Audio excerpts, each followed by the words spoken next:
ભારતીય વાયુસેનાના સૂર્યકિરણ ટીમ દ્વારા 6ઠ્ઠી અને 7મી મેઇનલી 7મી આપણો ડિસ્પ્લે છે એને સ્કેટ ડિસ્પ્લે કહેવાય છે, એટલે આપણે જેને એર શો કહીએ એવું એનું આયોજન થઈ રહ્યું છે. સવારે 10 વાગ્યાથી હશે. આ 7 તારીખ આપણું રવિવારે જે આયોજન છે એનું 6 તારીખે ફૂલ રિહર્સલ પણ થવાનું છે. એ જ સમયે સવારે 10 વાગે સ્માર્ટ સિટી વિસ્તારમાં આયોજન થઈ રહ્યું છે.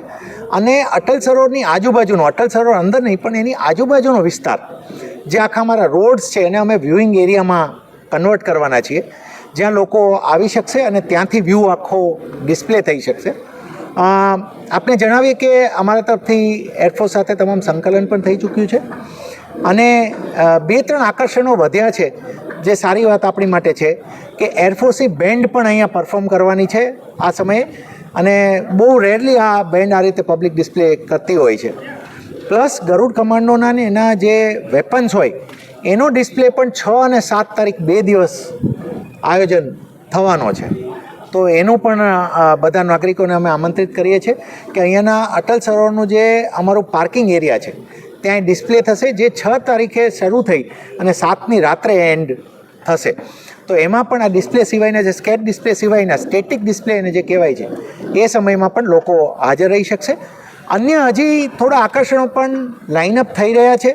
અમારે we will take 1 or 2 more days to confirm. એ કન્ફર્મ થતાં 1-2 દિવસ લાગશે, પણ મોટે ભાગે આ કલાકથી લાંબો શો અને એવરેજ જે જનરલી સૂર્યકિરણનો શો થાય છે એનાથી એક લાંબો શો આપણને મોટો મળી રહ્યો છે. 9થી વધારે એરક્રાફ્ટને અમે અપેક્ષા રાખી રહ્યા છીએ અને એ નંબર પણ હજી ઇન્ક્રીઝ થશે. મેં તમને કીધું એમ કે એવી 3-4 વસ્તુઓ હજી લાઇનઅપ છે જે ફાઇનલ પહેલાં ઉપર છે. જો એ આવશે એટલે હજી અમે તમને આગળની માહિતીઓ આપવાના છીએ. એટલે એ એરક્રાફ્ટ બધું રહેશે. લોકોની અમારી અપેક્ષા છે કે 1 લાખ લોકો તો મિનિમમ થવા જોઈએ એટલા માટે. પરંતુ અમારી માટે એક સારી વસ્તુ આ કાર્યક્રમમાં એટલી રહેવાની છે કે સ્માર્ટ સિટીનો આખો 900 હેક્ટેરનો એરિયા છે જેમાંથી આ વ્યૂ થઈ શકે છે. એવું નથી કે અટલ સરોવરમાંથી જ થવાનું છે. અટલ સરોવર ફક્ત અહીંયા જે સેન્ટ્રલ ટીમ બેસવાની છે એટલે આજુબાજુમાં એટલું ખુલ્લી જગ્યા છે કે લોકો ડિમોબિલાઇઝેશન પણ ઇઝીલી થઈ શકે ને મોબિલાઇઝ પણ ઇઝીલી થઈ શકે. એટલે આનો ટ્રાફિક પ્લાન પણ તૈયાર થવાનો છે. અમે મીડિયાના મિત્રોને ખાસ વિનંતી કરીએ છીએ કે લોકોના મોબિલાઇઝેશન અંતર્ગત તેમજ માહિતી બાબતે પણ આપણી માટે ખાસ અમને સહકાર આપે. અને રાજકોટ જે અર્સ્ટવાઇલ સૌરાષ્ટ્ર સ્ટેટનું એક કેપિટલ રહ્યું છે, ગુજરાતનું એક મહત્ત્વનું શહેર છે, આપણા નાગરિકો માટે આ એક ખરેખર એક બહુ યાદગાર એર શો થવા જઈ રહ્યો છે. એ ખૂબ લોકો જોડાય.